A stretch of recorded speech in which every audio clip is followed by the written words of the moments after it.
Hello people, this is Mark from Courage Changeworks. I hope that you are well. Guys, this is a second video on what is active listening. I've already made a little video on what it is with the title Listen with the intent to hear the message, not just the words, or something to that effect. If you want to, go and have a look at it. I think it's really useful for just generating a little bit of understanding on what active listening is. This whole thing about communication via words. And today's little video, I just want to not necessarily do an add-on, but certainly give you additional information. It may be duplicate in some ways, but I hope that there will be some fresh information for you on what I believe is useful and necessary to hear the message and not necessarily just the words. So for this, I'm going to just give you a breakdown of 4 different kinds of listening that is available, or at least in my opinion what's available at this point in time. 4 different kinds of listening, and we do it, we sort of jump from one type to another type periodically, but you know, my opinion is we need to focus on the last 2, which will become apparent very soon. So here we go, guys. What is the first kind of listening? The first one is just downloading. It is this time where people talk and you, the listener, you're already familiar with the content of what's being said. You already know. So it's very easy to kind of not pay attention because it's old information, or it is information that you're familiar with. And you may nod your head from time to time, giving the indication that you're actually paying attention, but in reality chances are that you're not, because of this familiarity with the information that is about to come your way. So that's downloading. The second one is factual listening.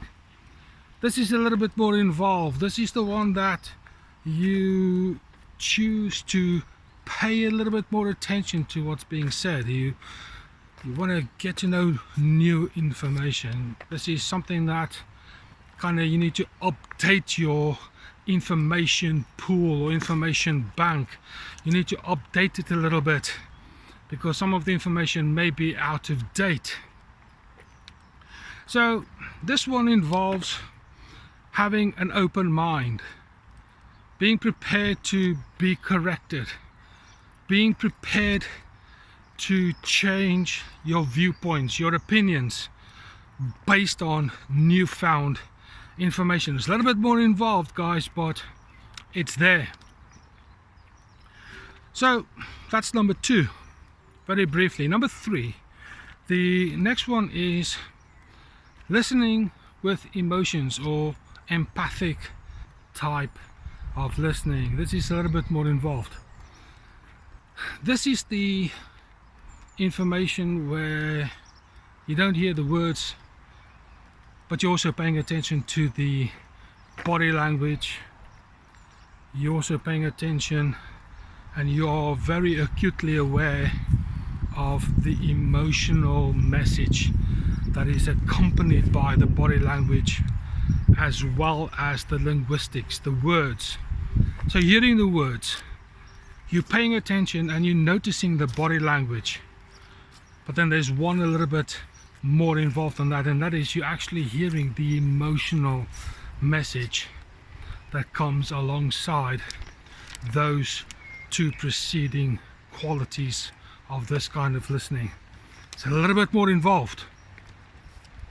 And this is where you kind of become recognized as a listener, as a hearer of information, because now you put your own opinions and your own judgments, you put that to one side, because it's not about you now. Now it's about your role in making the other person get the impression that they are being understood, that they are being heard, that they are being validated as someone that has got something to say that is worthwhile, and you're the one that's getting it because they trust you. So that's empathic listening. The next one is generative listening. This is number 4. This is all of the above, with the exception that now this has got a future component attached to it. So you're hearing the words, you're hearing the emotions, you're observing, and you are acutely aware of the body language, and you are paying attention to all of that. Now this one is a little bit more tough, because now you're taking all that information, all that awareness, and now you're taking it from where you are and you're going to apply it tomorrow, next week, next month, and so on. So the person who's talking to you may have a problem today, and your ability to hear properly, because you are listening effectively, means that you are going to aim to provide solutions and help for that individual for the future. So what is the key secret to all of this? Simply put, is this: listen with the intent to understand. That is the key. If you intend to understand, you will be making massive strides in this effort of becoming an effective, active listener. Let's put this in another way. Imagine that you're the talker. What is it that you want the listener to understand? What is it that you want them to hear when you talk to them? And if you can imagine that, when you are the listener, chances are you're going to be good at what you're trying to hear and understand. My friend, 4 little secrets on how to become a good listener. That's it for this video. If you found this video to be helpful, please like, share, subscribe, hit the bell, and of course comments in the comments box. This is Mark from Character Change Works, and I'll speak to you soon.